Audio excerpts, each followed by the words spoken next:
How's it going, everyone? Nice to meet you all. My name is Chris Chambers. As the slide says above, I'm an assistant professor of political science, and I have the very distinct honor to be introducing the next panel. I'll say that as I was reviewing these theses over the past week, I was reminded about the fact that my BA thesis was absolutely terrible. So it's both an honor and an admission of regret or sadness that I have to introduce so many brilliant people. Don't mind the order in which the authors are presented up top. We're going to do things a little bit differently. The first author we have is Connor Nakamura, one of my students currently. Connor is a senior. Yeah, give it for Connor. Let's for Connor. A round for Connor. Connor is a senior studying history with minors in urban studies and creative writing.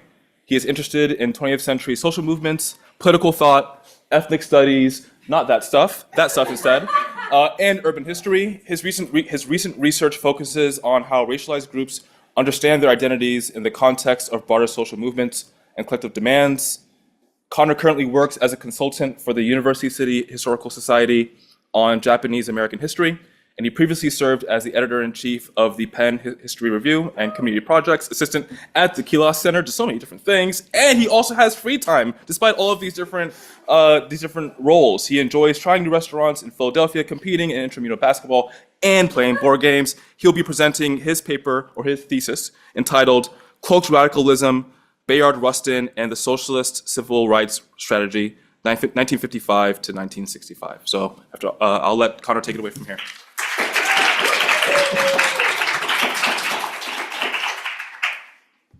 Thank you, Chris, and thanks for moderating the panel. Hello, everyone. First, I'd like to thank you for attending this wonderful Wolf Undergraduate Conference. Thank you to the Wolf Humanities Center and to Taryn and Tova, our fearless leaders. My advisor, Dr. Siebel, couldn't be here today, but has been super encouraging throughout this process. And thank you to my family, who is all the way here from the distant land of San Francisco. So. The title of my paper is Cloaked Radicalism, Bayard Rustin and the Socialist Civil Rights Strategy. I study the political strategy of, this work? Yeah, sorry. I study the political strategy of organizer Bayard Rustin in the crucial years between 1955 and 65. Rustin today is probably best known for a few things. He was the main organizer of the famous 1963 March on Washington, working closely with A. Philip Randolph. If any of you have watched the recent biopic Rustin, it portrays his masterful planning of the march. He is also known for being one of the foremost practitioners of Gandhian nonviolence in the US. During the 1955 Montgomery bus boycott, he worked closely with Martin Luther King Jr., teaching him the theory and practice of nonviolence. Lastly, Rustin is known as one of the few gay leaders within the civil rights movement. Because of the homophobic attitudes of some of his colleagues, his identity constrained his ability to build a base of his own. These are all aspects I address in the paper, and I attempt to tie these circumstances to his broader political strategy. First, a little biography. Bayard Rustin was born an hour from here in Westchester, Pennsylvania in 1912. He moved to Harlem during the 1930s, joining the Communist Party due to their stance on civil rights. He left the party in 1941, coming into the orbit of the radical pacifist A.J. Muste and the Black labor leader A. Philip Randolph. And with experience from the Fellowship of Reconciliation, the Congress of Racial Equality, which he helped found, and the War Resisters League, Rustin played a key role in the political strategy of the civil rights movement. My interest in Rustin stemmed from reading his 1965 article, From Protest to Politics, which was published in Commentary magazine. In this article, he attempts to sketch out a course from civil rights protests to the establishment of a sustainable progressive political movement. Some might call this a democratic socialist movement, and Rustin himself often used the term democratic left. In this article, he writes, "The civil rights movement is evolving from a protest movement into a full-fledged social movement, an evolution calling its very name into question. It is now concerned not merely with removing the barriers to full opportunity, but with achieving the fact of equality. These are problems which, while conditioned by Jim Crow, do not vanish upon its demise. They are more deeply rooted in our socioeconomic order. They are the result of this total society's failure to meet not only Black Americans' needs, but human needs generally." And Rustin's sketch of a movement advancing from protest to politics, it undercut many of my assumptions about the civil rights movement. He was truly radical, although in a rather heterodox fashion. In popular culture and some historical research, the radical wing of the civil rights movement is often associated with Malcolm X, the Black Panthers, and sometimes the later Martin Luther King Jr. And definitely all these individuals and groups have a claim on the legacy of radicalism, but I became interested in Rustin's systemic, thoroughly democratic socialist vision that he developed during this period. Because of his identities as a socialist and a gay man, Rustin was marginalized within the Baptist-dominated civil rights movement, often relegated to behind-the-scene roles. This was frustrating for Rustin, and on a practical level, kept him disconnected from many of the currents of the movement he wished to influence. But in key ways, in which I'll discuss, Rustin's marginality from the movement allowed him to think structurally about the possibilities for a socialist civil rights strategy. He could take a long-term perspective on the prospects for a mass left-wing political movement. So overall, I argue that Rustin was one of the most perceptive leaders within the civil rights movement, and though he was a socialist, he consistently advanced a view that coalitions and compromise were essential to political change. And famous demands that Rustin helped formulate, specifically the slogan of jobs and freedom, this could be universalized to advance a broader program of social change.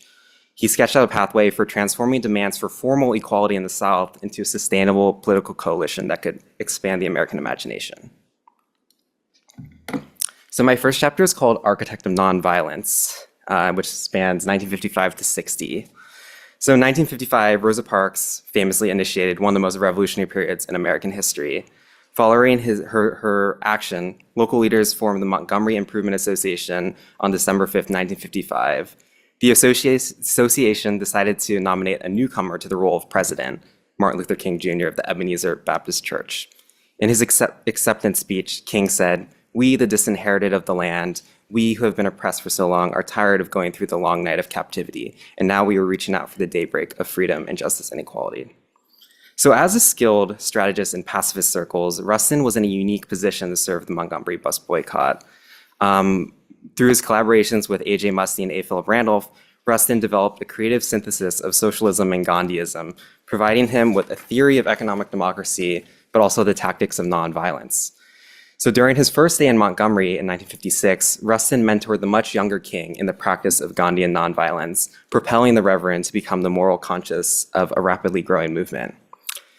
During the 1956 bus boycotts and the few years afterwards, I focused on Rustin's articles in Liberation magazine, a pacifist periodical, and his writings in this period reflected his twin concerns.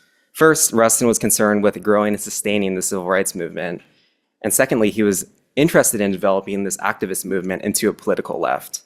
So for Rustin to grow the civil rights movement, its nonviolent character must be reinforced, which would bring activists a degree of moral authority.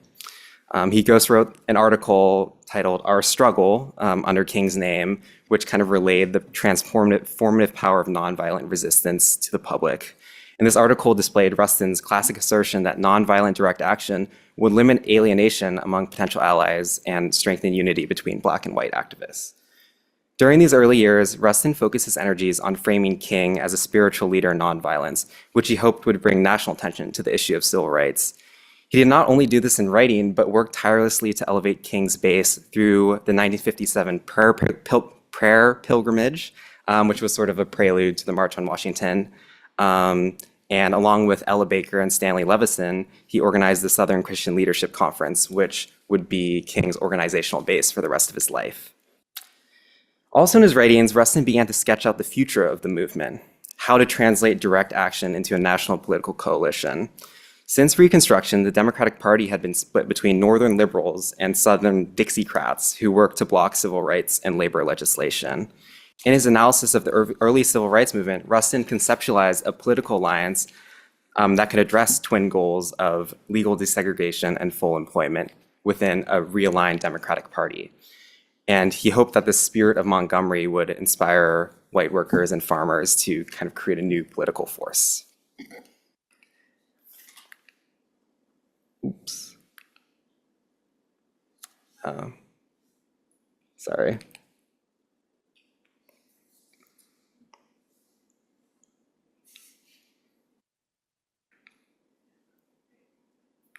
Oh, there we go. My second chapter, titled Profit Displaced, covers Rustin from 1960 until the 1963 March on Washington.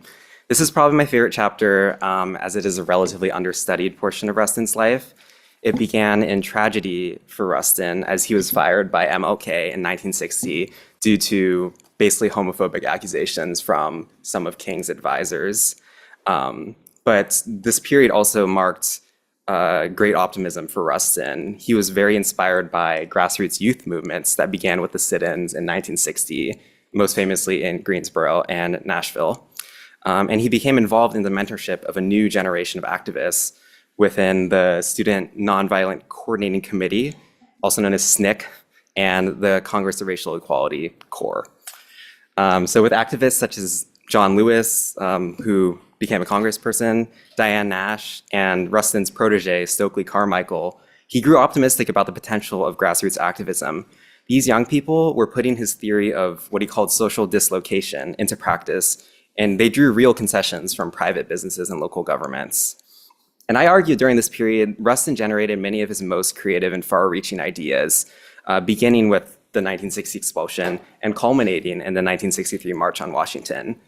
In his kind of formula he sketched out during this period, he gave a central role to youth activists in both the realignment of the Democratic Party and a general repoliticization of the organized labor movement.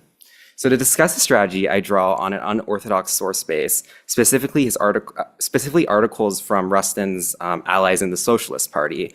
Rustin did not officially join the Socialist Party until the 70s, but his core collaborators were all active members of the party. Tom Kahn, Rochelle Horwitz, Norman and Velma Hill, and the author Michael Harrington all became key allies during this period. They ghostwrote for Rustin and worked as organizers during all his projects. And this group of individuals became especially concerned with the role that radicals could take in the realignment of the Democratic Party. I focus on Tom Kahn in particular, who became a key collaborator for Rustin. During the late 1950s, Kahn entered into a romantic relationship with Rustin, but also served as a secretary and political ally. In the early 1960s, Kahn enrolled at Howard University and became a leader at the Nonviolent Action Group, which was a SNCC affiliate. And through this connection at Howard, Rustin mentored a radical group of young activists, including Stokely Carmichael, Charlie Cobb, and Rap Brown. I draw on Tom Kahn's writings to gain a deeper understanding of Rustin's political strategy during this period. In his 1960 pamphlet, Kahn provided a comprehensive analysis of the recent sit-in movement and outlined a role for radical youth movements in national politics. To begin this pamphlet, Kahn credited the sit-in movement with revitalizing the civil rights struggle and consequently pushing the segregationists out of the Democratic Party. These sit-in radicals would not just guide the civil rights movement, but catalyze a civil rights labor coalition, what Rustin termed a democratic left. Like Rustin, Kahn underscored the importance of organized labor when constructing social democratic politics. Kahn wrote, quote, "As a minority group in the United States, Black Americans finally must relate themselves to an organized majority force which objectively seeks the same ends they seek. That is to say, they cannot at a point be merely a pressure group, but must be an integral part of a broader social movement which can reorganize majority institutions. Chief among the forces that can play such a role is the labor movement. Just as formerly labor paved the way for a big advance for the Black American, today is the Black American who paves the way for labor." In this, Kahn flipped kind of the determinist assertion that socialism must be achieved before race could be addressed. Instead, he framed desegregation and economic security as part of a dialectical whole, necessitating a movement that could address both points. Rustin himself was brought back into the movement in 1963 when he was tasked by A. Philip Randolph to plan the March on Washington. Without discussing the march in detail, its success confirmed Rustin's theory of a radical civil rights labor coalition. SNCC's John Lewis stood beside MLK, religious leaders, and white labor officials in a shared demand for jobs and freedom. My third chapter is titled Whose Realignment and covers the obstacles Rustin faced in the post-March period. This period was probably the most difficult to analyze because it was filled with contradictions. After the march, Rustin garnered fame as a political strategist. He was on the cover of Life magazine in September 1963, and now sort of had the clout to publicly strategize about a civil rights labor alliance. Yet in the post-March era, Rustin became estranged from many of his grassroots activists he previously mentored. In this chapter, I focus on his engagements with the Mississippi Freedom Democratic Party, Congress of Racial Equality, and the emerging anti-Vietnam War New Left, three sectors that were torn between coalition building and continued protests. I think the core example is especially indicative of the trends of the post-March moment. After the March on Washington, members of New York Core shifted their focus from Southern activism towards confronting issues that face Black communities within the city. In 1964, Core led campaigns to end de facto segregation in schools, ban discrimination in the trades, and push for quality housing in their communities. This Northern focus attracted many young militants, a shift from the pacifist-aligned members of the 50s. Harlem's East River chapter of Core was a unique mix of Rustin's integrationist followers and those more sympathetic to Malcolm X. And in Core, Black power became a significant challenge to Rustin's political strategy. In the 64 and 65, he attempted to understand the psychology of Black power and intervene in the movement from a socialist perspective. He attempted to mentor young activists, organizing leadership training institutes to bring these radicals into a civil rights coalition. These efforts were largely unsuccessful, and young activists such as Stokely Carmichael grew tired of his rhetoric. For Rustin, the Harlem and Watts riots of 64 and 65 added further urgency to his goal of pursuing structural solutions to poverty. He was deeply disturbed by these repudiations of nonviolence and interpreted the riots as manifestations of structural unemployment and lack of opportunity. He viewed the violence as fundamentally non-revolutionary and instead signaling, quote, the presence of a social sickness that has sprung from social germs, end quote. He wrote, the problem is that in a society where government does not see to it that every man who wants work can have it, the government is pitting those men against one another to fight like dogs over the few jobs that do exist. By 1965, Rustin founded the A. Philip Randolph Institute, which was funded by the organized labor movement. Also in 1965, Rustin insisted on negotiated withdrawal from Vietnam, which was unacceptable to many anti-war New Left activists. So I intentionally end the paper in 1965. For Rustin, the period between 55 and 65, which he terms the classical phase of the movement, was a unique opportunity to translate the momentum of civil rights into a sustainable political coalition. A civil rights labor coalition would not be socialism in itself, but in the words of Tom Kahn, could provide an atmosphere in which a genuine attempt to deal with the basic problems can begin. Rustin wanted to expand the horizon of political possibility, chiefly by underscoring how the problems facing Black workers were problems facing all Americans. So what can we learn from Rustin? First, he had a keen sense of political opportunity. He drew upon the energies of MLK, grassroots radicalism, and the organized labor movement to animate his vision of political change.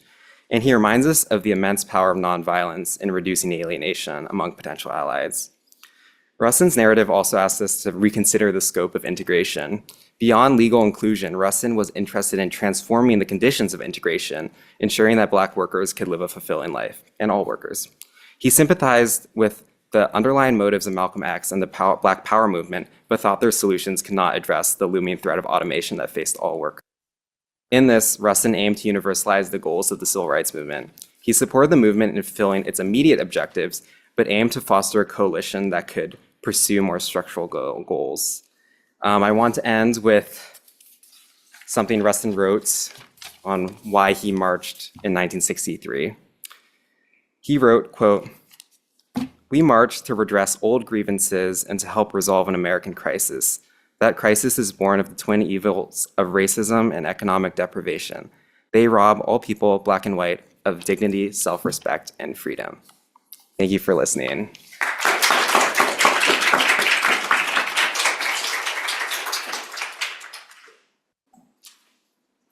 Fantastic, fantastic. Okay, so next up we have Eleanor Grauke.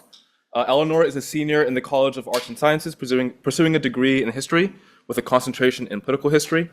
Her research interests lie in the history of local political organizing, as well as the contemporary political relevancies of history and storytelling.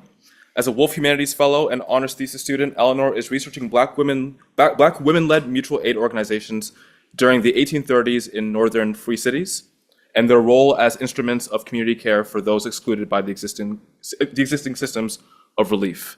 At Penn, Eleanor is a civic scholar and mayor scholar, also says so many different things, and is involved in the Daily Pennsylvanian and 34th Street Magazine, and also has free time somehow when she isn't in the archives or writing. She enjoys fostering cats, taking photos on her Kodak, and finding new ways to eat chickpeas. Today, she'll be discussing washwomen, widows, and ward leaders, benevolent societies as instruments of freedom for Black women in northern cities, 1830 1840. Eleanor, thanks. Great. Thank you for the introduction. There's been a slight change to my title, so now it's Instruments of Care instead of Instruments of Freedom. But I think that that final quote that Connor gave was a really fantastic transition into my topic. So thank you for that unintentional sort of boost, Connor.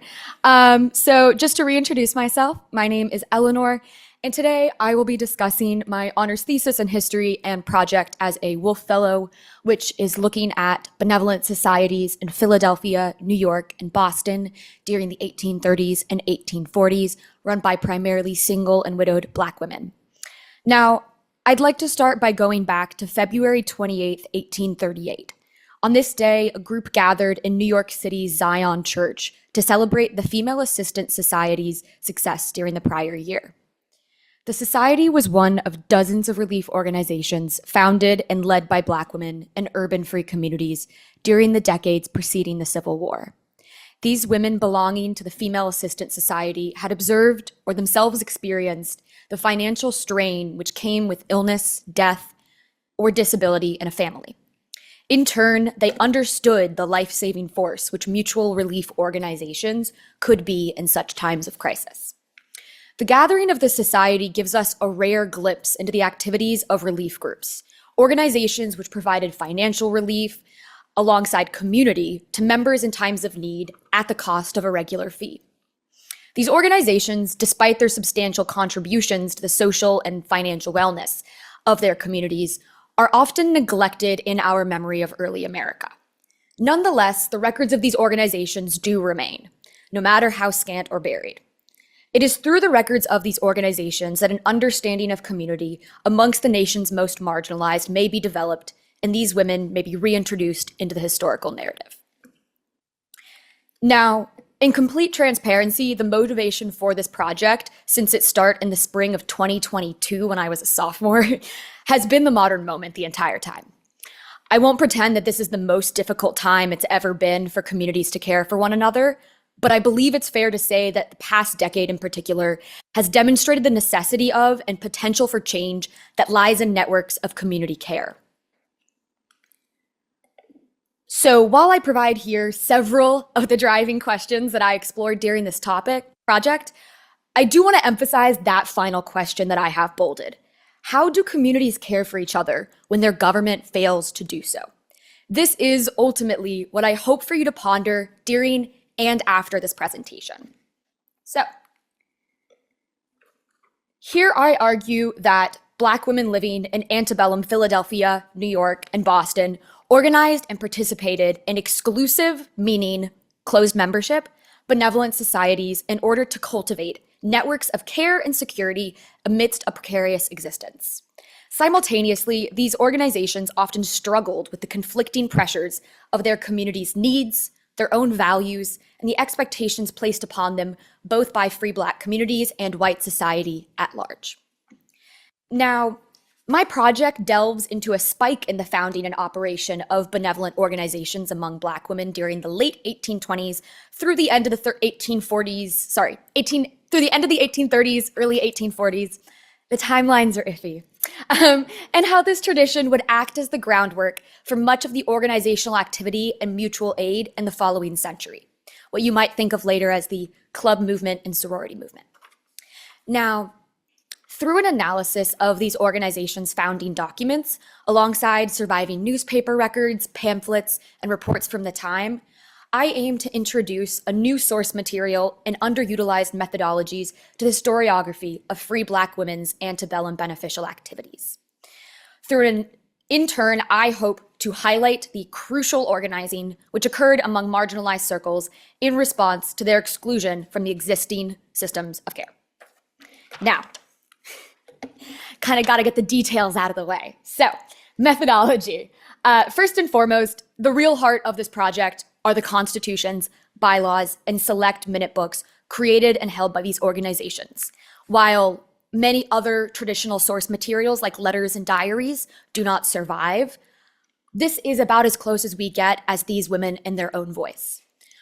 I conduct analyses of these groups' founding documents, introducing a body of constitutions accessed in large part at the Pennsylvania State Archives, which is previously uncited in the historiography, to build a greater picture, more nuanced picture of the world these women lived and the activities of their city's free Black communities. I further draw upon previous scholarship, of course, in combination with the writings of other community leaders, demographic data, lots of censuses, and the reflections of white abolitionists at the time. Now, those records which survive, may be pieced together along with other sources of the period to construct, as I said, a more nuanced picture of these groups than previously possible. On that note, I'd like to give a quick overview of the structure of my larger thesis. So, in the first chapter, I situate the societies into the larger social and legal circumstances from which they directly emerge and respond to. These are the conditions which necessitated the creation of a systematic approach to mutual relief in the first place, which the creation of benevolent organizations during the 1830s acted as. Additionally, the chapter analyzes the development of Black womanhood as it related to patriarchy within the Black community, white society and its perceptions of Blackness, and how these both in turn shaped the community's understanding of shared values, all of which, together, influenced how organizations operated. Chapter 2 really gets into that constitutional heart. It focuses on the practice of constitution making within the organizations, as well as who belong to the groups. The philanthropic tradition from which these organizations drew from is presented as well, and through an analysis of their names, preambles, distributions of aid, membership practices, and fining, the common values of the organizations are extrapolated. Lastly, in chapter 3, I explore the tension at play between the providing of care and the upholding of community values and womanhood, as presented in the first chapter. So those sort of values I already talked about. The religious values personally held by the women alongside these pressures to maintain an image of a respectable Black womanhood manifested in their operation of these societies. This is argued through an examination of disciplinary clauses and the minutes of a select group. There's only 2 surviving minute books, one of which offers insight into these disciplinary actions, and that is The Daughters of Africa. Now, a huge asterisk to this slide is that I obviously cannot do justice to all of these subjects in 20 minutes, and obviously less than that now. But I will give you all a glimpse into what these documents have offered. So, with that being said, it's the stuff that everyone wants, which is constitutions. So, before I get into these 2 example constitutions, I want to make sure that we have a little bit more of a foundation here. In Jacksonian Philadelphia, New York, and Boston, because of the number of those in need of aid or seeking aid, disproportionate to the ability or even, frankly, a lot of times, willingness of cities to provide the aid, not all who were experiencing poverty, including many in the free Black populations of these cities, were served by the traditional modes of poor relief, things like almshouses. This may explain the increased desire of free Black women to invest in benevolent organizations for their own relief, as they would not receive it elsewhere were they to come upon difficult times. As each city's Black community grappled with this unmitigated poverty, negligence, and persecution from legal systems, unemployment, grave robbing, and other forms of violence from whites, they created their own institutions within these localities to combat these threats to their livelihoods. Now, at their core, the benevolent organizations served 3 purposes: providing financial aid to members in times of crisis, regulating the activities of members, and forging community among like-minded women in the area. Each group functioned to address the unique needs of their community. Simultaneously, the outward pressures of gendered expectations, morality and respectability, and perceptions by white society acted as pressures on the groups and their operations. That brings us to what I have up here. The 2 constitutions of 2 organizations shown here, the Daughters of Zion, also known as the Angolian Ethiopian Society of Philadelphia on the left, and the Abyssinian Benevolent Daughters of Esther Association in the city of New York, shown on the right. Through these, we can better understand the operations which they aimed to mandate, as well as the similarities and differences between different groups. Now, as shown on the left, the Daughters of Zion or the Angolian Ethiopian Society of Philadelphia, was founded in 1822, but what you're seeing right here is from their state charter, which they actually wouldn't register for until 1828. Composed of exclusively single and widowed women, the organization was founded on the principles of Christian charity, saying in the preamble of the group's constitution, quote, "We believe that social as well as religious obligations requires the practice of charity," end quote. For women to join the society, they were required to not be married or no longer be married, nor were they allowed to be having, quote, bodily infirmary, meaning they could not be actively ill or likely disabled. Now, shown to the right, we have the Abyssinian Benevolent Daughters of Esther Association of the City of New York. There's going to be a lot of long titles today. I will give you that heads up. It was founded in 1839, so the tail end of this period that we're looking at.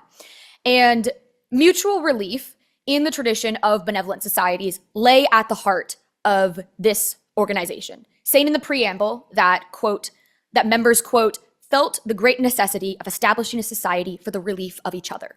Basically, they all knew they needed to have this. Simple words. Unlike many of its peer institutions, however, the Daughters of Esther was not exclusively open to single and widowed women, making it an exception.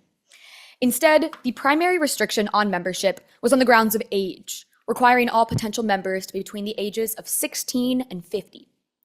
These two constitutions demonstrate the common constitutional practices, which were included in many of the constitutions, as well as the variations which occurred amongst them. While each organization had their own means of conducting business, there were common structures that permeated across most of them. Looking past these differences between organizations, however, we can see that constitutions generally acted to provide structure, leadership roles, and maintain order in the operations of the societies. Without the pre-established modes of operation which these constitutions described, the founders risked both the delegitimization, of their work, or its just inefficacy as a whole. With the livelihood of their members who had invested their personal funds into the societies on the line, this was likely not a risk that leaders were willing to take. The constitutions, like these, in turn, would ensure that their philosophies of aid would be able to be accomplished. Now, this is where we get into the data, so I'll try to kind of guide you through it the best I can. What we're looking at here is a table of organization names. This is the frequency with which different phrases pop up in their titles. I told you guys, there's a lot of long titles. It is helpful to see what kind of terms they are using. Now, the names chosen by founders provide insight into the values which they prioritized and wanted to communicate to others. Many names were a means to denote racial pride, religious values, femininity, or political alignments. The naming of churches, organizations, funds, and other community bodies after Africa was a common practice in the early 19th century, and often hearkened to a romantic idea of Africa, or the idea of a paradise in which the perils of white supremacy were not dominant. Like their peer institutions, these women's groups, who outwardly aligned themselves with their African identity, demonstrated that their organizations were not necessarily, and contrary to the belief of many whites, formed in hopes of mimicking white institutions, but rather to cultivate African American communities of their own right. Now, many other such organizations, alternatively or alongside the prior, included biblical references in their titles. We see the biblical allusion category right there with a solid 33%. And in employing these names, the Christian values of charity and benevolence, which motivated many of their activities and were explicitly stated in constitutions, were shown to be central to their operation. Now, lastly, you see some organizations including words like Rush, Garrison, Benezet, Granville, or the names of other prominent, typically white male abolitionist figures. This, in turn, did place anti-slavery advocacy happening in their cities at the forefront of their values, which I just note as sort of a particularly separate category among these different sort of denotations. So, by analyzing the naming conventions of these societies, the values which the women wish to communicate to the outside world may be better understood. Now for more data. So, First, I want to give you guys an overview of what the data in my thesis looks like. The practices of distributing aid and issuing fines by the organizations act as reflections of the values held by the group's founders. Simultaneously, the systems of fining members baked into the founding documents communicate the instability of most Black women's finances and existence during this period at large. External social pressures particularly are visible in the financial practices of the groups. Now, it's important to note that this was a time in which white society is intentionally attempting to fragment Black community institutions. And the men within these women's communities were often attempting to regulate women's organizing. And so there is demonstrated intentionality in these women financially binding themselves and the method that they do. So what we have right here are the dues and the fines. So for dues, in order to belong to and reap the benefits of these societies, members typically were required to pay some kind of sum, usually every meeting, usually monthly. And while these fees were reasonable enough for an audience that was primarily domestic laboring women, in single income households, this was relatively reasonable for them. It still should be noted that this was a barrier of entrance for the most impoverished women in the cities. So what we would think of as like a lower laboring middle class today. That's our best equivalent. And so this is to reflect basically how much they are putting in. And I'll come back to this a little bit later. Below it are the fines. These are different types of fines that could be instituted, and this is the average from all the organizations that included these categories. There is significant overlap between each organization. So, for example, almost all of them, if not all of them that I collected, had a fine in place for not attending a meeting. Now, the reason for this particular fine, just as an example of kind of what I was looking at here, the societies likely relied upon the assumption of this kind of weekly fund. So for those which imposed a small fee to be paid by members at each meeting, the attendance of members was synonymous with the funds that would be received at their attendance, and thus, when members failed to attend, the anticipated funds wouldn't be received. The fine would, in turn, account for this discrepancy in funds. In short, if you have people not coming to meetings, you can't actually care for the other members of the group. And socially, a fine for absence also reflects a culture of accountability within the societies.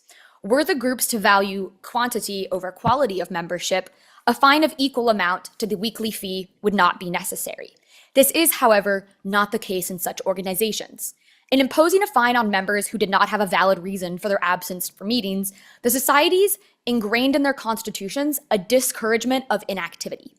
In short, to be a member of a mutual relief society was to be an active member of a mutual relief society. Now, lastly, the policing reflected in these fines occurred in order to align with specific notions of womanhood and the duty that came with it. In ensuring members adhered to these ideas of womanhood and duty through these fining systems, the societies attempted to strike a balance between caring for one another and cultivating responsibility. And in order to reap the benefits of belonging to a society, as I have previously discussed, women were expected to adhere to an ethical code of sorts. Now, just as it was the responsibility of the women to comply with these codes as outlined by the societies, it was also their responsibility to chaperone when a fellow member violated these expectations. So to kind of wrap up that idea, we see these fining reasons.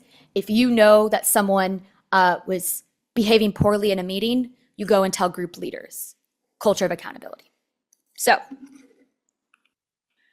this is why the organizations come together in the first place. That is relief, right? At their absolute core, they are thinking about how they must aid each other. Obviously, dues and fines are required to make that possible, but this is what they are able to reap the benefits here. So when we say relief, relief can be categorized into illness and non-illness. Non-illness includes things, as you can see, disability, death, caring for orphaned children. include averages here because non-illness relief was so varied. However, for illness relief, we can get a pretty strong idea of how much a woman would have been able to be awarded over a period of extended illness. So essentially, when I say total, I mean that is the maximum that they could receive for a certain illness.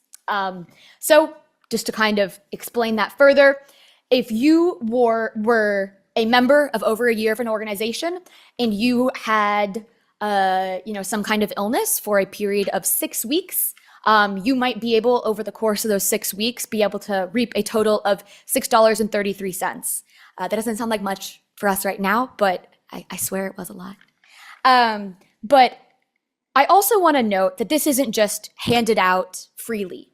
Several organizations required that leaders within the society pay visits to the homes of members requesting relief in order to verify their claims. The structure is similar to that of an insurance collective in which members pay a fixed fee or what they are able to, and the funds are then used to aid those in crisis. Now, to sort of bring us to a final picture here before I discuss our modern implications, which I think is very necessary today. Here is a comparison of the average and annual dues they were paying, the average maximum potential fines that you could incur in, sort of a general period, and then lastly, the average maximum relief that a person could reap for an extended period of illness. Is this by any means a perfect estimation? No. But I want people to understand the ratio of what women were putting in versus how much they could possibly be awarded if they were to be ill for extended periods of time and unable to work. And as you can see there, it is a massive difference. They are putting in an average of $1.80 a year, and they could get $20 or more, and that is not including the cost of their own funeral. Almost all of these organizations paid for funerals in full, so an over $20 cost. So when we are talking about how much they are putting in versus how much they are receiving, they're getting a bang for their buck. I don't know how else to say that one. So I want to be able to give this sort of financial comparison because these numbers are obviously not at the scale that we would have today. And I want you to understand that this included a massive set of benefits for participants. Now, I want to kind of start to wrap up by saying that in a circle of aid like this, members would opt into groups entering a promise, that their funds would protect their sisters, their mothers, their neighbors, and in times of distress for themselves, would return to aid them. Traditional, systemized approaches to care in the United States, whether through the law or through those in power, often fail to support those living on the margins, then and now. In response, people turn inwards, learning to aid each other even when they themselves have little to give. It is this stunning resilience that is responsible for the survival of communities. Today, the federal, state, and city governments continue to fail to care for the American people. This is even more so true for those who are continuously harmed by the same systemic inequalities which the women in this project grappled with. The 1830s surge and 1840s surge of benevolent organizations which spearheaded mutual aid efforts among single and widowed Black women in Philadelphia, New York, and Boston, in turn presents an example as to how we may care for each other when those in power fail to do so. Thank you. Okay, folks, it's getting kind of close to 4 o'clock, so I think I'm going to get started. I don't know if you all noticed, but that last presentation had both history and data. So if you thought these students weren't impressive before, I mean, my God, and there's like someone who does chemistry and Marxism coming up soon. I don't know what's going on. It's fantastic. So before we get to the biochemistry and Marxism, we have Nishanth Bhargava. Nishanth is a sophomore in the College of Arts and Sciences, studying history and comparative literature, originally from the great state of New Jersey. His research interests revolve around radical politics, particularly the anti-colonial movements of the late 20th century. If anyone told you that Penn is all about Warren, they're not correct. He hopes to explore the connections between the radicals of post-colonial Africa and Asia and those of Western Europe, studying the ways in which revolutionaries from around the world influence one another in theory and tactics. Somehow Nishanth also has free time. I don't know how they do it. And in that free time, he enjoys playing guitar and is also trying to learn how to skateboard. So give it up to Nishanth. Y'all are too impressive. I mean it. The key word is trying. All right. Hey everybody, thank you so much for coming to this talk. Wait. Cool. Just want to make sure. Before I start, I want to say thank you to, first of all, the Wolf Humanities Center staff for helping put this event together, to my fellow fellows for, supporting me, and to Professor Sergei Biarchek, my advisor, for making this project possible. Now, I'm talking about the subject in France in 1968. I'm sure you're asking what happened in 1968. Good question. In May of 1968, a wave of wildcat strikes tore across France that were without precedent in post-war political life. Now, with millions of workers on the move, this event paralyzed the French economy and left the right-wing government of Charles de Gaulle absolutely stunned. What separated this strike from previous militant labor actions, beyond its massive scale, was the concurrent revolt of students and intellectuals at major universities across France. The involvement of these radical activists from outside traditional left-wing institutions transformed May from a simple strike over quantitative demands into a distinctly political event against the capitalist system itself. When the dust had settled after the strike, the student revolutionaries were convinced of their imminent victory. Early postmortems proclaimed that the May Revolt was only the first shot of a coming revolution. But that revolution never came. In the next year's presidential elections, the left was splintered and right-wing forces dominated the second round. Left-wing street movements, so optimistic after '68, were routed by the end of the '70s. With the failure of this insurrection to materialize came a vast shift in the tone of reflections over the May events. The question changed from what comes next to what did we do wrong? Now, reflections upon the temporary success and broader failures of the movement inevitably circled back to the question of the subject. The events of May, in mobilizing millions against the state, seemed uniquely capable of forming revolutionary subjects. These are people who were conscious of their position within relations of economic and state power and committed to the total dissolution of capitalist life. How did these conditions arise, and how could they be brought about again? Now, before we start in earnest, we should probably ask ourselves a certain question. What do we mean when we talk about the subject? Now, this is really a definition under contestation, as we'll see throughout this presentation, but broadly we can say that the subject is somebody who is simultaneously acted upon by relations of power, but also acts upon the world themselves. Someone who is constituted by their social relations. But for someone like the philosopher Alain Badiou, who was prominent in the Maoist movements of the '70s, the subject also denotes something that stands in opposition to rigid objectivity, to the fixed order of things in the world. Subjectivity is not limited to who someone is, but what they might become. Importantly, Badiou's work frames the work of the Revolutionary Party as subjective in nature. It must concentrate these forces that dare to break out of their social positions, challenging the network of capitalist relations as a whole. Now, a particularly useful example of the transformation of subjects in French discourse is in the student Maoist groups of the '60s and '70s. Yes, there are Maoists in France. In investigating the long shadow that May of 1968 cast upon the French left, I want to look at the practices of Maoists in the 1970s as they tried to synthesize elements of the spontaneous ethos of 1968 with a vanguard party somewhat loosely based upon the work of Mao. My core point is that the Maoist theory of agency and subjectivity changed over time. In seeking to carry on the victories of 1968, Maoist groups assimilated much of the movement's theoretical line. But any analysis of subjectivity must simultaneously examine its theoretical and practical elements. Now, I want to frame the question of the subject on two levels. One, the subject as the goal of a theoretical inquiry, found through inquiries into the general process of subject formation. But more importantly for these militant groups, the subject was a practical and revolutionary actor, the analysis of whom sought to understand how subjects could be made conscious of themselves within relations of power.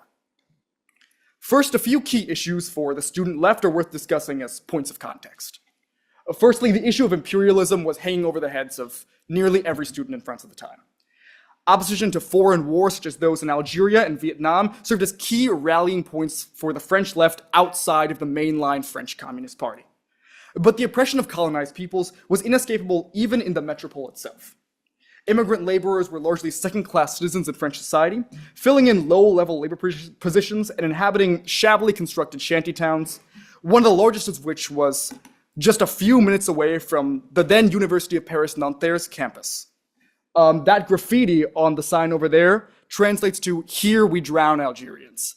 And this is in reference to, in 1961, there was a Algerian protest by Algerian laborers in France against a curfew restriction that was only on immigrant laborers that prevented them from leaving their part of the city after a certain time. And the Parisian police cracked down very hard and would just throw Algerians into the Seine to drown. We still don't have a real death count for that. Additionally, while these critiques of the Orthodox left coalesced around imperialism, they also broadly characterized the Communist Party as bloated, bureaucratic, ineffectual, no longer committed to a real revolutionary project. Now, in this context, it makes sense why Maoism took hold among the student left. Firstly, Maoism was undeniably anti-imperialist. At least rhetorically, China stood as a appealing alternative to the competing Soviet and American power blocs. But it also dealt with the problem of bureaucracy itself by positing itself as a dynamic revolutionary force. It both promoted the primacy of practical activity over mere theorizing, and it also demonstrated clear state power in the dizzying spectacle of the Cultural Revolution, which was happening concurrently. Now, a key tendency that characterized the French student left at the time was a strong anti-hierarchical outlook, in which radicals refused roles as leaders distinct from the masses themselves. This outlook was best exemplified by groups like the Situationists, who emerged from the avant-garde art scene. The Situationists privileged the immediate seizure of power and self-management of society over attempts to impart the correct consciousness onto the masses. Given the means to manage society directly, they thought, the people would naturally develop proper consciousness of themselves through practice and further their class interests. Inherent to this thesis is a particular mode of viewing the subject as auto-generating, given the proper material conditions. Now, as we'll see, French Maoists were anti-hierarchical in their activities, but dissented from this view of subjectivity. Now, despite some similarities in their rejection of the PCF party line, French Maoists differed greatly from other student groups in their outlook towards class consciousness, an outlook that would come to define their political project in the years before '68. This was due to the other formative influence on the development of French Maoism, the philosopher Louis Althusser. Many of the student Maoists who came to form the largest Maoist organization at the time, the Young Communist League, brackets Marxist-Leninist, first came into contact with Mao's ideas through the tutelage of Althusser, whose own structuralist leanings shine through in the organization's early texts. Early Maoists repeat nearly verbatim the words of Althusser. For example, in their attack on the Communist Party, it began by citing Althusser's concept of the break between the early and the late Marx. The young Marx wrote the Manuscripts of 44. He is still a humanist. Marx wrote Capital. He got rid of humanism. Now, this is not just a commentary on Marx, but it's a commentary on the humanist line that characterized other student left groups at the time. In the place of appeals to humanism, the project of the revolutionary Maoist party was to develop Marxism as a science. They said the revolution, like the birth of science, is a break. Without Marx's break, the revolution would have been impossible. Now, this project of science indicates already a separation between the ideology possessed by the masses and the scientific work of the party. Already a departure from the mode of agency which characterized strictly anti-hierarchical student groups. To drive home this difference, I want to take the UCJML's characterization of the Communist Party's position of class consciousness to account. They write that it is said that class interests bring us together invincibly. With victory assured so quickly, the fight ceases for lack of fighters. It is too good to be true. In fact, it is not true. Now, other student groups with a spontaneous orientation argued that the working class only required the real experience of holding power to become conscious of their interests as a class. For the Maoists, the working class, even if given that power, would remain fettered by the chains of bourgeois ideology, which came to define their self-perception. Now, we already see this point of tension between two forces. One, the anti-hierarchical student left, and two, the more structuralist-leaning tendency of Althusser. Now, how is this tension resolved? Not really through theorizing, but through the breaking point of 1968. Now, implicit in the political activities that came to define 1968 was a humanist subjective philosophy. One of their key slogans was, "Structures do not walk in the streets." Local action committees and occupations were key in allowing individuals to participate directly in the management of society. By bringing individuals of different communities or class positions together, these committees played a key role in allowing individuals to transcend their social roles. And while the capitalist individual was separated from the world and passive, the committee was meant to foster collective action as a precondition for the development of the self. Revolution was thus not just a process of enacting policies, but of becoming new subjects entirely. But the most important role May 68 played for the Maoists was a sense of possibility that it created among the French left. The images of May, barricades in alleyways, posters on university walls, the occupation of public buildings, all of these images animated left-wing revolutionaries for decades to come, who clung to the hope that the base for a truly liberatory movement still existed among the proletariat. These manifestations also served to give a certain strain of spontaneous and humanist action, dominant among the studentry, a physical shape. It related a heterodox blend of libertarian leftism to these mass demonstrations itself. The sheer scale of the movement seemed to silence the anti-humanist criticism that the Maoists made prior to 68. After all, when the students took to the streets, didn't the workers naturally join them? Broader political and sociological analysis about the revolt's genesis largely took a backseat because the immense force of May swayed many on the militant left towards an embrace of both its tactics and its theory. Looking at Maoism immediately after May, we already see some striking changes. The wave of state repression that followed the May events brought intense state backlash against the French Maoist movement. In June of 1968, most major organizations were involved in the insurrection were forcibly dissolved by presidential decree. The chaos that followed brought a new array of forces that vied to occupy the Maoist space, the most influential among them being the Maoist Proletarian Left, or GP.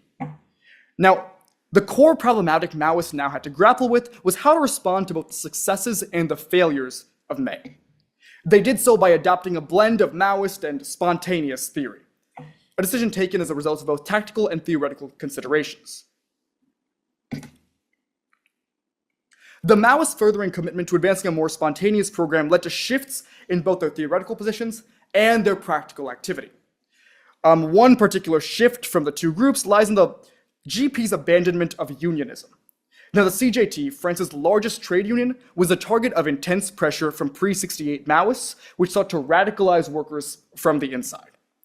The GP abandoned this line, and the counter-unionist turn they took was also a turn against tightly bound institutions as a whole, diminishing the role of the vanguard party as an agent in revolutionary activity.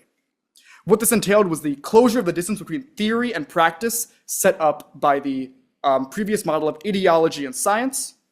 While the early Maoists styled themselves after Althusser in rejecting the paradigm of Marxist humanism, the GP's embrace of spontaneous action brought into their thought the same theories of innate class consciousness that had once animated the texts of pre-68 libertarian groups. Now, this quote is particularly revealing. One Maoist prisoner in the 70s proclaimed that the Maoists act like catalysts. They blend in with the people to help them organize, but it is the people themselves, all alone, who are marching towards the revolution. The task of Maoism was cut in half, no longer formulating in a unique political line of their own and bringing it to the workers. The role of the activist was pure activity, spurring on the masses who are marching towards revolution already. This new outlook on subjects and their formation would increasingly come to characterize the ensuing political actions of the group. One of these practices was settlement. Now, the practice of settlement essentially meant Maoists would take up permanent jobs in factories and attempt to agitate the workers from the inside. Ex-Maoist Robert Linhart's account of settlement action here in his book, in English, The Assembly Line, reveals a key element of triangulation that shaped much of the Maoist practice of this period. The strike at the center of Linhart's narrative, which is a mass walkout against the lengthening of the working day in this factory, is at its core a reactive action, triggered by an excessive use of force by those in power rather than an organic uprising from below. This strike acts as a microcosm of Maoist factory activity more broadly, which centered around finding points of struggle which were already present, around which to organize specific actions. While Maoists always sought to catalyze action, choosing what issues to orient action around consisted in finding previously existing points of discontent. Now, while Linhart's account is a rousing one, it also reveals the limitations of Maoist practice as a largely reactive phenomenon. Settlement as a whole was a practice in contradiction with itself. Though built upon the idea of agitating the masses, its practical application was often limited to struggles against specific policies or practices in the workplace, never contesting the organization of capitalist life as a whole. Regardless of the long-term ideological impact of practices like settlement, however, the French state was tremendously successful in bringing the Maoists to their knees. Large segments of the leadership were jailed, party pamphlets and newspapers were suppressed, and the party as a whole was forced underground following intense state reprisals. Now, understanding the Maoist failures requires connecting their actions to the theoretical line they took after '68.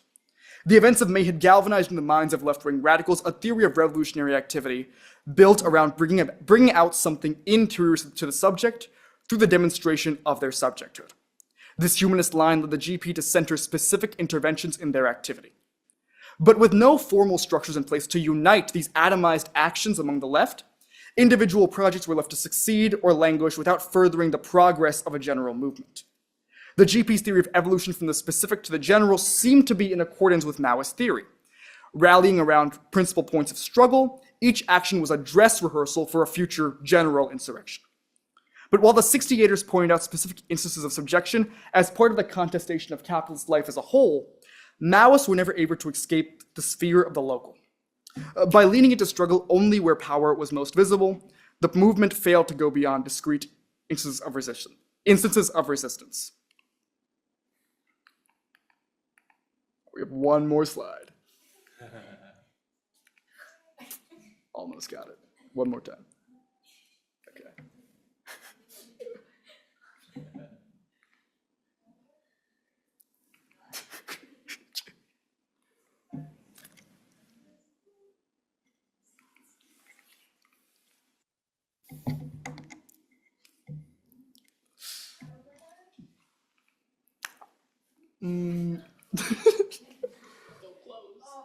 There we go. Oh, no, one more time. Oh, next slide. Okay. So in the interest of time, I'm going to skip over this handsome gentleman and I'm going to drive home one final point. Now, when we think about philosophy and politics today, we often think of them as two separate systems. We think of theory and action as accompanying two separate spheres. Now, though we may not think it in the same terms, the question of the subject that inhabits both practical action and theoretical discourse, continues to haunt us so long as we seek to transform the social whole. How do people become conscious of themselves as subject to relations of power? And how can we galvanize resistance to those relations in turn? The struggles faced by Maoists reveal a problem that continues to plague all of those interested in the general transformation of society. And while the Maoist struggle does not present us with the best solutions, they do tell us that action is no excuse to shirk the subjective activity necessary to build resistance on a mass scale, an activity whose real character remains to be determined. Thank you.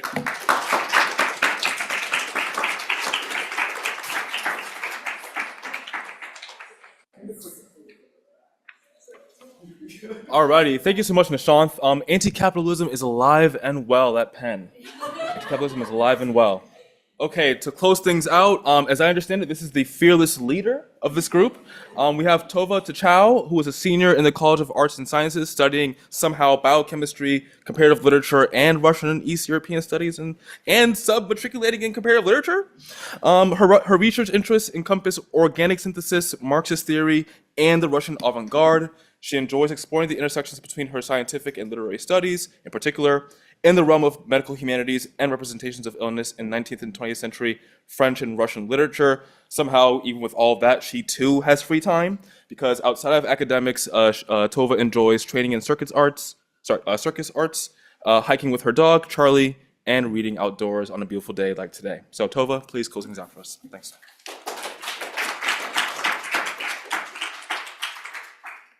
Let's see. Ooh, nice, okay. Thank you, Professor Chambers. My name is Tova, and I'll be talking about my project today, which is Decoding the Value Relation Through Scientific Analogy, a biochemical reading of Marx's Capital. So just to get started with a brief look at the text as a whole, in volume 1 of Marx's Capital, its seminal work called Capital, A Critique of Political Economy, Marx analyzes the capitalist mode of production using the language of classical political economy, which was a school of thought that came immediately before him, established by his predecessors Adam Smith, David Ricardo, among others, and he takes their analyses to their limits, eventually exposing their theories as insufficient, hence the title. Marx then proceeds to redefine the keywords of political economy. He decodes commodity fetishism. He derives the money form as the universal equivalent, and then he attempts to define the elusive concept of value itself. This text and Marx's analytical method at large, as it's so caught up with language, thus relies on the dynamic evolution of language and its rhetorical and linguistic flexibility. It's important to note that Marx utilizes a vast array of linguistic devices to advance his argument, and indeed his text is replete with metaphors, analogies, similes, polemics, satire. And far from merely coloring his work with enticing details, I hope to show today that Marx's literary style actually serves a very critical function throughout his work. There are many reasons why we're still talking about and reading Marx in the 21st century, and I believe that one of those reasons is founded in his innovative literary style, which makes his work accessible and available for interpretation in each new era of capitalist production. So today I will explore the rhetorical foundations of one literary technique often used by Marx, which is the scientific analogy. This is when Marx employs the natural sciences to elucidate complex social phenomena. And though we might not often associate Marx's writings with scientific disciplines, they actually figure very prominently throughout his work. Just to list some examples, Marx discusses the commodity as the economic cell form. He describes exchange as a process of social metabolism. He describes the crystallization of labor power, and similarly, a lot of different phase changes within the metamorphoses that occur in the marketplace. So scientific analogies feature very prominently throughout his text. And it's also worth noting that scientific keywords like cell, like metabolism, don't appear nearly as frequently in Marx's previous works on capitalism, such as the Grundrisse, his notebooks. So this language marks a very deliberate and kind of deliberate evolution in Marx's methodology and his language that he's using to enact his methodology. I'll be limiting my presentation today on two examples of the chemical analogy that Marx uses, the metabolic and the chemical, but it's worth noting that these categories are by no means exhaustive of all the scientific analogies in Marx's repertoire, or exhaustive, or the analogy itself is not exhaustive of all the different rhetorical devices that Marx uses as well. So regardless of discipline, scientific analogy, I will argue, is pivotal in the delineation of one particularly complex topic, namely value. I will argue that Marx deliberately uses different disciplines in order to approach different manifestations of capital and value, whether in the pre-capitalist or capitalist mode of production. In this text, however, in Capital, Marx proceeds through a systematic analysis of the commodity, the cell form of capital, in order to derive the source of value and reveal the hidden mechanisms of the capitalist mode of production as a complex multicellular organism, so to speak. So in accordance with the complexity of capital and of value, Marx refers to value under several different labels throughout his text. It appears as the language of commodities, it appears as phantom-like objectivity, and overall, in an attempt to elucidate value and overcome the shortfalls of his predecessors, Marx studies the workings of political economy as a form of social metabolism, and he proceeds to construct a systematized framework of scientific analogies to further this critique. So just to get into the structure of this presentation, I will first be discussing the structure of analogy as a rhetorical device.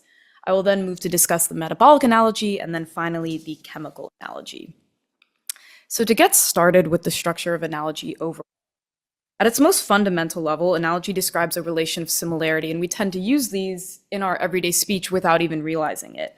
It's a simple framework of comparison in human cognition, and it can be best represented through simple proportions such as the one shown here, which compares the kinetic motion of elastic balls to the pressure created by the analogous movement of individual gas molecules, as you can see in this picture.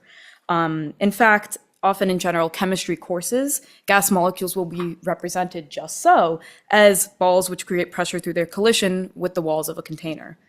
This is a simple example of how analogies are used to assist scientific understanding on a basic level. And what's important to note is that these proportions have vertical relations of causality. So we can see that pressure is caused by the motion of gas molecules. And then we also have horizontal relations of similarity. So the whole point of this analogy is to compare elastic balls to gas molecules and their motion to pressure. So these two different relations of similarity will figure repeatedly throughout this presentation as we discuss Marx's analogies. And it's also important to note that, well, analogies are capable of structuring modes of cognition when we are aware of all the facts.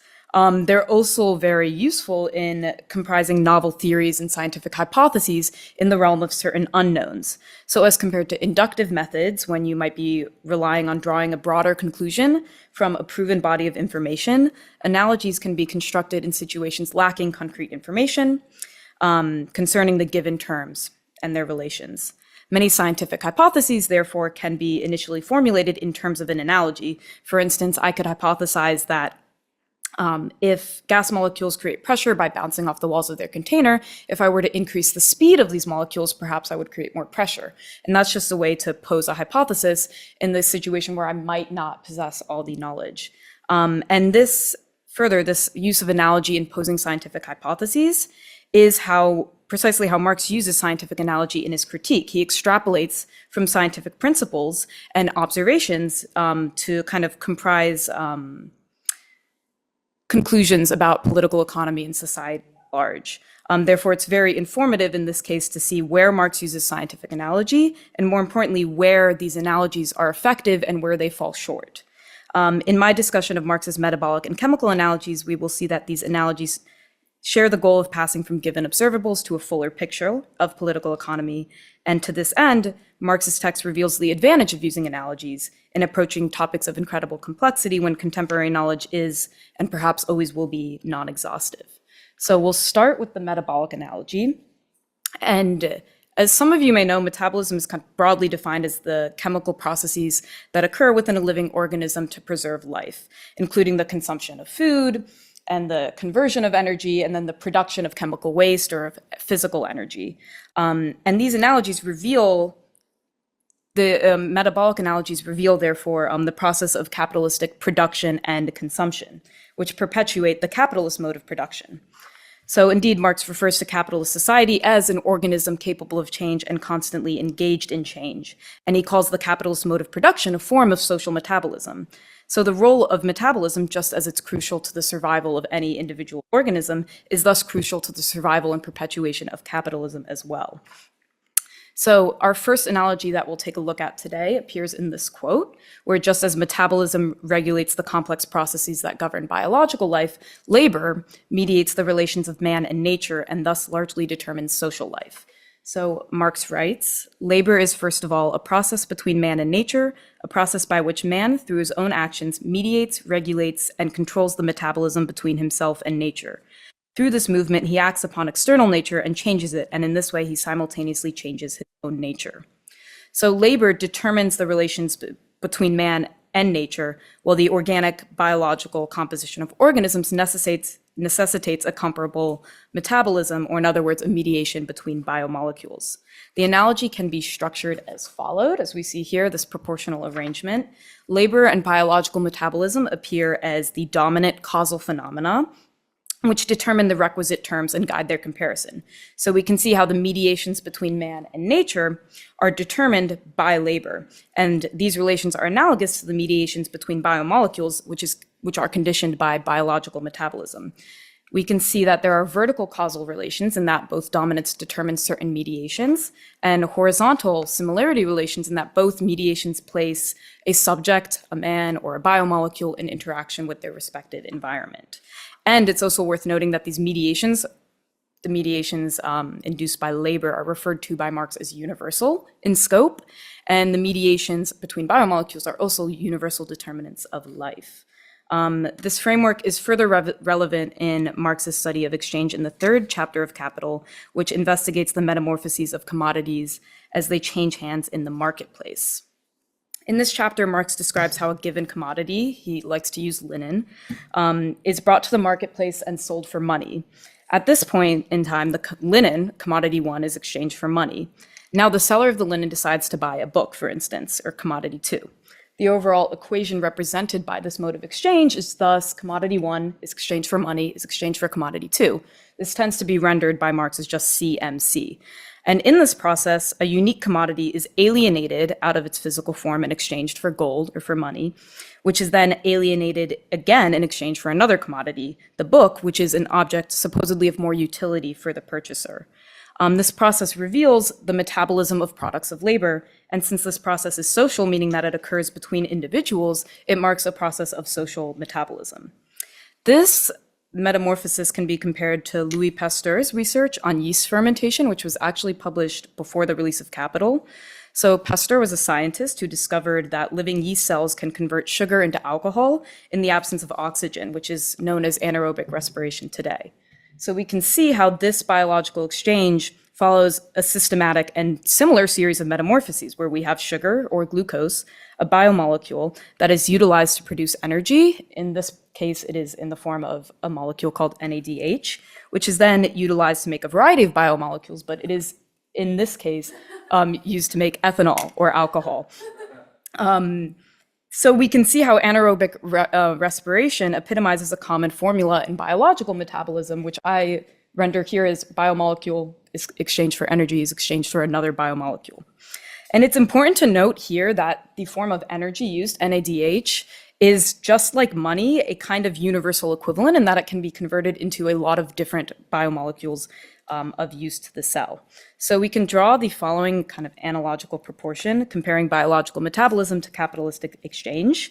In terms of the vertical causal relations, we see that both dominance, exchange, and anaerobic respiration determine certain requisite metamorphoses. And in terms of the horizontal relations of similarity, we can see how both metamorphoses spur the exchange of a substance of minimal utility for one of maximal utility. It's also worth noting that this framework is useful in Marx's characterization of exchange as a network of metamorphoses that seem to adopt an autonomous existence of their own.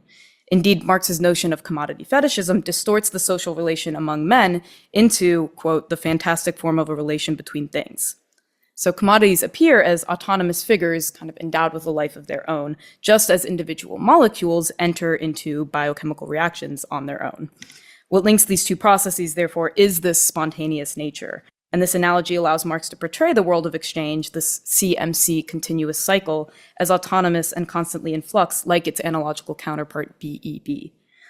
It's important to note that this kind of whole metabolic analogy framework is adequate in depicting the mode of capital in the way that it's utilized by Marx. This analogical model doesn't betray any inconsistencies in the process of exchange, and it thus kind of embodies a pre-capitalistic perspective where the contradictions of capital have yet to come to the fore, which we'll see in the chemical analogy. And in his chemical analogies, Marx often compares the processes of exchange to chemical phase transitions to capture the volatility of capital. He describes how money appears as a solid crystal of value into which the commodity transforms and which is then dissolved into the equivalent form of the commodity. He describes how money crystallizes out of the process of exchange. And he also describes how commodities become crystals of social substance, which is abstract human labor power. So crystallization is a process by which a liquid containing two homogeneous solutions, as we'll see here, it's a semi-complex process, but what's worth focusing on is thus just the part where we have a homogeneous solution that's heated, and then a chemical reaction happens, and then when you cool this solution, one part of the solution will crystallize out of the liquid. And this happens due to intermolecular forces. This happens with molecules that have a greater kind of molecular affinity and then can crash out of solution and form a crystal. And so this is kind of the process that Marx is referring to. And what we'll see here is that crystallization involves kind of an alternating process of homogenization and differentiation, just like the process of exchange. Marx says that circulation becomes the great social retort into which everything is thrown to come out again as the money crystal. So if we think of money as a crystal, we can then look at the mode of crystallization as a commodity in the same kind of analogical framework. Again, Marx utilizes this chemical phase transition of crystallization to elucidate the material basis of these metamorphoses. Commodities lose all peculiarities when they crystallize into money, the universal equivalent, though this money crystal is once again dissolved in a different solution back into a particular commodity via the concluding metamorphosis of M back to C. And it's precisely through this homogenization and differentiation that we can see qualitatively distinct commodities exchanged for money. So let's just remember, we can see here in our example of linen being exchanged for a book. As distinct commodities, linen and books are qualitatively different. But as bearers of value, they are of an equivalent composition. To this end, Marx invokes the chemical nature notion of isomers, which are molecules with the same chemical formula but different structures and properties. So here are an example of two isomers, and we'll look at this quote of Marx, where he says that butyric acid is a different substance from propylformate, yet both are made up of the same chemical substances, and these substances are combined together in the same proportions in each case, namely C4H8O2. By equating propylformate with butyric acid, one would be expressing their chemical composition as opposed to their physical formation. If we say that as values, commodities are simply congealed quantities of human labor, our analysis reduces them to the level of abstract value, but does not give them a form of value distinct from their natural forms. It is otherwise in the value relation of one commodity to another. The first commodity's value character emerges here through its own relation to the second commodity. So we can again see here, these propylformate and butyric acid may look different, but on a material level, they are composed of the same elements combined in the same ratio. However, commodities can also be reduced to products of abstract human labor power. They're both produced by laborers, but that's not written into their material composition as such. We can't see the fact that these were produced by abstract human labor in their materiality. Yes, we do not see this equivalency until we go to the marketplace and attempt to exchange them. This equivalency is, again, not written into their material composition like it is with the chemical isomers, but it's only in their social relation that we can see that these can be, linen and books can be exchanged for money. So again, this character of commodities as bearers of value, as products of abstract human labor power, emerges only in the process of exchange and is not inherent in their material composition. Commodities confronting one another in a value relation are of an inherently different nature than two isomers. So we can see here how the chemical analogy succeeds only in being negative. Value is not intrinsic to a commodity like the physical composition is to a chemical isomer. This disconnect reveals the limited nature of the chemical analogy as a device to apprehend the elusive notion of value, but it's also helpful in pointing out the fact that value is immaterial. Another point where this analogical argumentation falls short in an interesting way is in the derivation of surplus value, which is embodied in a formula MCM prime. So Marx poses the example of buying cotton for $100 and then going back to the market on another day and selling it for $110. You can see here that MCM prime, where M prime is the sum of delta M, surplus value, and the original price of the commodity. But it's hard to conceptualize where this delta M, where this $10, the surplus value, comes from. And Marx captures the fantastical nature of this phenomena in his literary language. And he describes value's, quote, occult ability to add value to itself. And he further creates the following metaphor, in that value brings forth living offspring, or at least lays golden eggs. So Marx eventually traces the source of the surplus value to the commodity of labor power, which has the unique capacity to produce more value than it costs. However, surplus value remains beyond the conceptual capacity of the chemical analogy, as we'll see here. Chemical reactions are governed by specific natural laws, such as the conservation of mass, which dictates that over the course of a chemical reaction, matter is neither created nor destroyed, but merely changes form. If we look here at the decomposition of water, for instance, we can see how two water molecules creates molecular hydrogen and oxygen, but you can't really imagine this creating more hydrogen or more oxygen out of nothing. In this sense, Marx incorporates the law of conservation of mass into his analysis of man's interaction with nature. He describes how when man engages in production, he can only change the form of materials of nature, but cannot create matter out of thin air. Importantly, this analogy does not compute into the realm of capitalism, and emphasizes a shortcoming of chemistry when compared to capitalist production, because a material substance cannot increase its mass in an analogous manner to how money valorizes itself in circulation. So chemical analogies are therefore utilized in the negative sense to reveal how value does not exist in the material of commodities, and is thus beyond the scope of scientific instruments. Marx further claims that microscopes and chemical reagents can't be used to analyze capital, and no chemist has ever discovered exchange value as something inherent in a diamond or in a pearl. And again, this implies that value cannot be a geometrical or physical or chemical property of commodities as such. So while the tools of classical political economy were sufficient in the metabolic analogy, the nature of value remains elusive to the chemical analogy. And the chemical analogy, therefore, thus reveals to us the mystification of capital, which through commodity fetishism hides its own modes of production and makes its processes of valorization beyond the reach of the chemical analogy. Marx thus turns to a different device called abstraction, which I don't have time to discuss today. But just to kind of summarize, the metabolic analogy proves useful in elucidating the pre-capitalist workings of exchange. And it's precisely through the shortcomings of the chemical analogy that value is revealed as an immaterial concept. But because one of the most important characteristics of the modern capitalist mode of production is this ability to mystify itself and hide its mechanisms of production of surplus value, the scientific analogy is still innovative in its capacity to expose that shortcoming and expose that mystification. Overall, a linguistic and rhetorical analysis of Karl Marx's technique of scientific analogy emphasizes the interdisciplinary nature of his critique of political economy. Marx makes recourse to further analogies in biology and physics and thermodynamics, which we did not have time to discuss today. And it's also worth noting that analogy is just one of the many rhetorical devices that Marx uses. So, careful analysis of Marx's scientific analogies in practice reveals the strengths and limitations of this device, especially with regard to the derivation of value. And we can see how Marx uses different scientific disciplines to elucidate capital and the mechanism of surplus value in its becoming.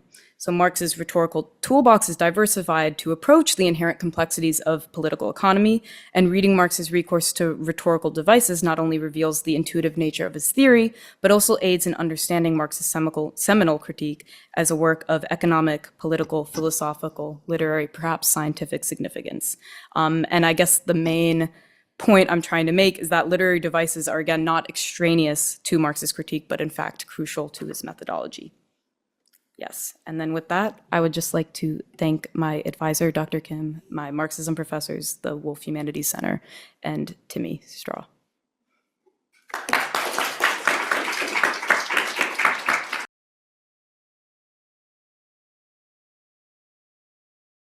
The four of y'all are just too much. I can't really deal with it. So our time is unfortunately getting kind of oh my gosh, is getting kind of we're getting close to our conclusion. I do want to reserve time for final remarks, but I think we have a little bit of time for Q&A. So I would ask if the panelists can join me up front. I'll be moderating as I've been doing so far.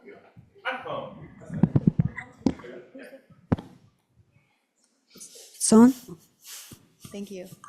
This is a question particularly for Connor and Nishanth, but all of you are welcome to answer it. You guys do a little bit of tying what you studied to and did your research on to the present day, but I'm wondering if you could distill kind of what you learned through this process into like one or two lessons for the modern like American left and like what we think we could take away from that. What would you say? I know that's a difficult question, but yeah, I think it would be helpful considering, and I say this with the utmost love, that the modern American left is a little bit of a hot mess right now, so yeah. You want me to start? If you're ready. Yeah, that's a great question. And I think one of the reasons I became interested in Bayard Rustin in the first place is that he kind of undercut a lot of my assumptions about what it means to be a radical. So, I'm from San Francisco, and I feel like our ethos there is drawn a lot from, of course, the Black Panthers, but also more generally the New Left. So the Third World movements, the student strikes. And I think Bayard Rustin, by focusing on integration and kind of this unique political opportunity to create a national political movement, it was something that really appealed to me and that I want to explore. So I guess my one sentence would be that integration, it had radical potential and it still has radical potential. And what it truly means to integrate into society, to participate in economic and social life, that should be one of the goals of the American left.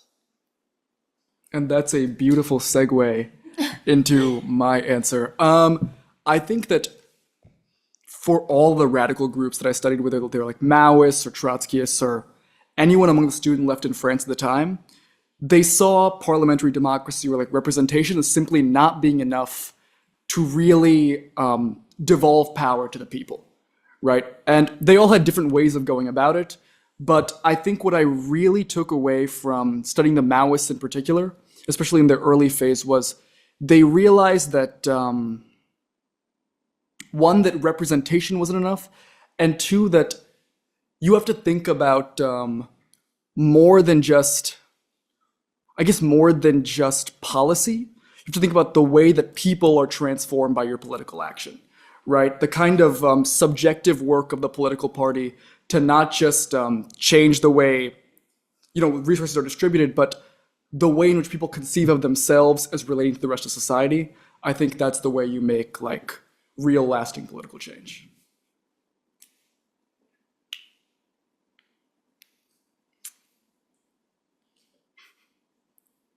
I have like too many questions, so please, if anyone else has some, go before me.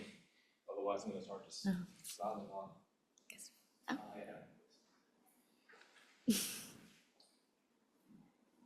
Thank you. I have a question for Tova, and its question comes from my own lack of experience.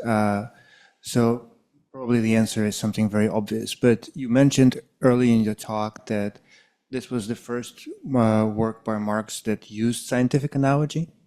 Was there anything, was there any kind of influence detectable? Was it perhaps Darwin or something else that prompted Marx to resort to scientific analogy and kind of explore that line of reasoning? Or it's too, we can't really pinpoint any specific influence? So at least with his use of biological analogy and kind of referring to or using the commodity as the starting point of his analysis, that was a marked shift from the Grundrisse, where he starts with money, I believe, as kind of his entryway into investigating capital. But in between the Grundrisse and capital, there are actually notes of his communication with other people where, I forget who it was, but there was someone he was communicating with who was telling him about cell theory and the emergence of the discovery of the cell. And that kind of discourse prompted a shift in his mode of thinking. At least there's one scholar, Bob Jessop, who writes a whole article on this, specifically as pertaining to kind of this singular analogy of the commodity as the cell form of capital, and saying that that was really spurred by his communication with other people who brought his attention to cell theory, which then allowed him to kind of reform his whole methodology and incorporate the chemical or the whole notion of scientific analogy. But even with regards to other disciplines, he didn't really mention them in his earlier work. So I'm assuming it was in his discourse with other people where he kind of came to learn about this. But he was also like well-read in geology and all these different scientific disciplines. So it might have just been the cell theory that spurred him to kind of go down that rabbit hole.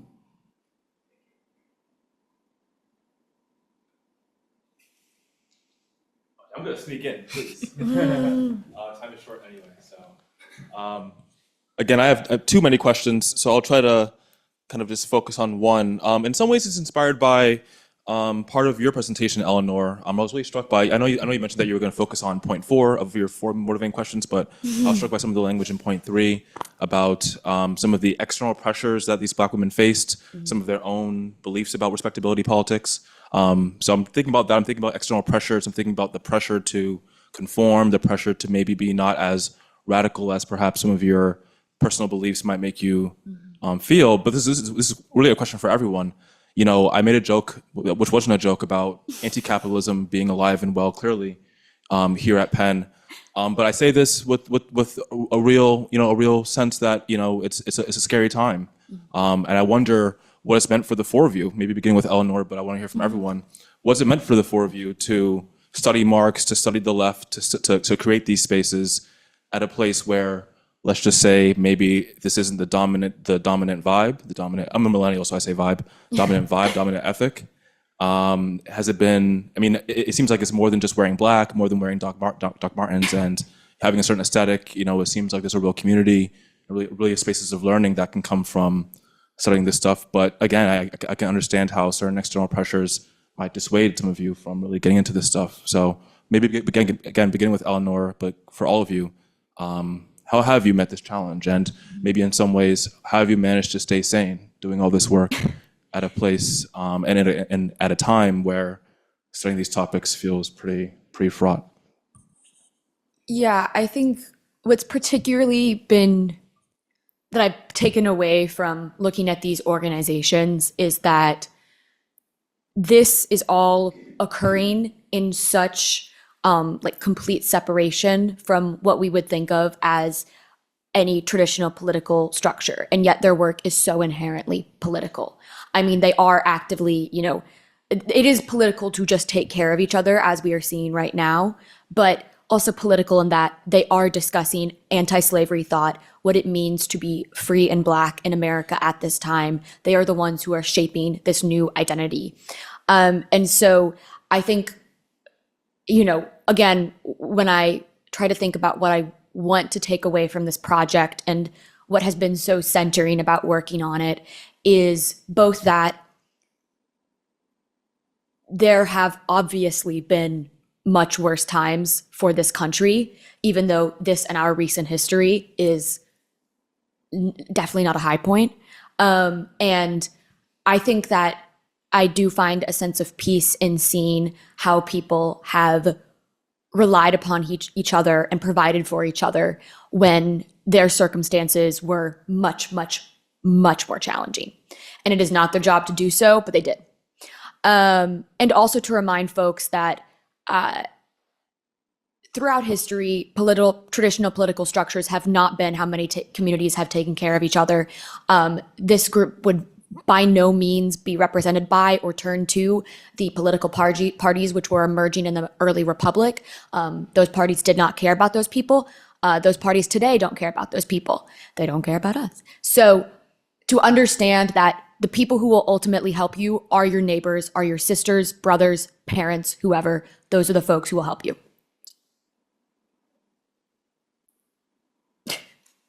I could try to follow that. Yeah, that was a great answer, and I resonate with a lot of that. I mean, I personally find Rustin's story very inspirational, and I remember early on in the thesis, my advisor told me that it always helps when you're studying a person or a group of people that you enjoy spending time with. I mean, that's not the case in all situations. Like, I don't think you would want to hang out with people from the VOC. But I do think this group of people, Bayard Rustin, Tom Kahn, Rochelle Horowitz, Michael Harrington, just by diving into their writings, I used a lot of oral histories, so interviews from the 90s and the 2000s. I feel like I was really like enmeshed in their little socialist ethos in the 50s and 60s. Which was a very fulfilling experience, both like personally and intellectually. So that's my answer. Yeah, I'm gonna piggyback off Connor again. And yeah, I mean, I feel like studying student radicals was helpful for me because I am also a student. And and there's this quote that came up in my reading that's like kind of stuck with me. It's, the one thing that these students love to do more than protest is like write about them protesting. So there's this great quote where they say like, we refuse to be, the cogs in a system that is built on exploitation. We refuse to be watchdogs anymore. Now they acknowledge their own social position as like, a lot of these students were, middle to upper middle class. They were destined for like middle management jobs or higher into society. They recognize that they were not those who were being pushed out or marginalized by it, and yet they refused their complicity within a system that was built upon, victimizing and exploiting those who had less social and economic capital. And I think that's kind of resonated with me because especially, at elite institutions like these, you can feel a lot of pressure to like get funneled into IB or like whatever you want to do that's going to pay you well and, maintain your social position. But I think that them putting themselves on the line to reform the system as a whole makes you realize that you are not necessarily determined by the circumstances and norms that you find yourself a part of, and you can always, push beyond that. Closer. That's a lot No of pressure. When you asked this question, I was actually just started thinking about why I ever took a Marxism class in the first place. And it's ironic because I took it because it was titled Marxism or Marx and Marxism Free Radicals XYZ. And I took it because it had that notion of free radicals. Like there was a chemistry concept in the title. And I show up to class and Sergei Bereshik is like, I hate the title, let's change it right now. And then we did. But like, I guess in some way science led me to that class. But it's not the reason I kept taking Marxism classes and kept returning to the same texts over and over again. And I think the reason I was continually drawn to these texts is because they give you this moment of clarity and like they expose that we're living in this like continual vortex of like mystification and fetishism and like what are we even looking at, what when we buy something at the grocery store, like who made it, what are we exchanging for, like there are questions that I feel like you ask when you read a Marxist text or when you read Marx that you just don't ask in other disciplines and you don't ask in your daily life. And it's something that resonated with me in the text but also in the real world.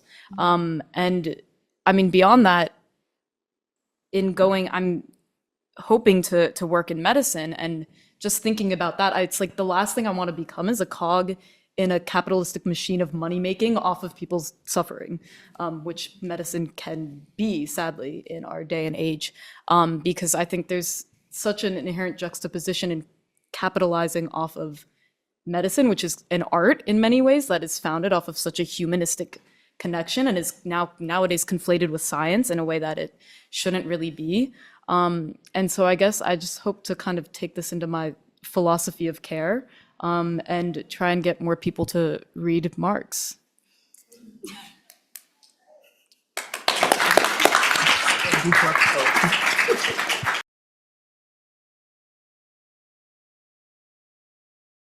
I promise to be very short. I know we're all tired. So first, congratulations to the, I'm Julia Verholantsov. I'm a director of Undergraduate Humanities Forum. So hence, I'm the last to speak. So first, congratulations to the fellows on all of your accomplishments. I want to point out that 3 out of 9 Dean Scholars this year are Wolf Humanities Center Fellows. Huge Tova and Daphne.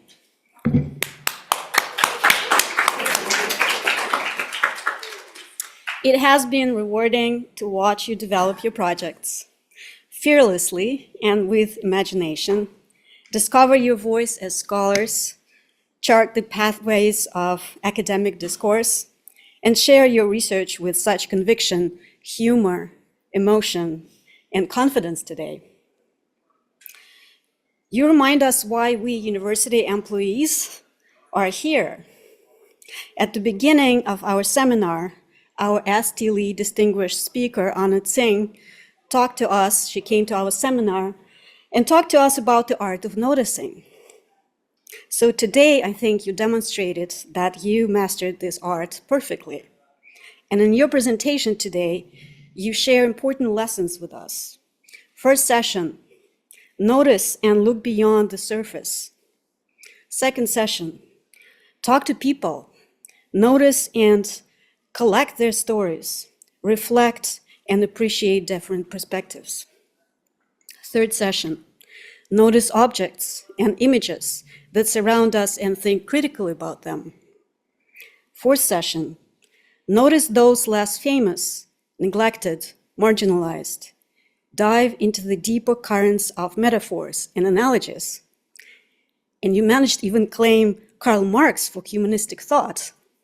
That was brilliant. Thank you for sharing your insights and giving us reason to continue in our work. We're very proud of you. I'd also like to take a moment to reflect on the incredible opportunities, too many to list, that the Wolf Humanities Center has offered to both students and faculty at Penn over the years. From supporting research to building intellectual communities and championing the value of humanistic scholarship and perspectives, it has played a vital role in the life of this university. I hope it will continue to do so for many years. It is a truly special place, one that brings together passionate, curious, and creative people, and I'm honored and feel privileged to be part of it. Thank you.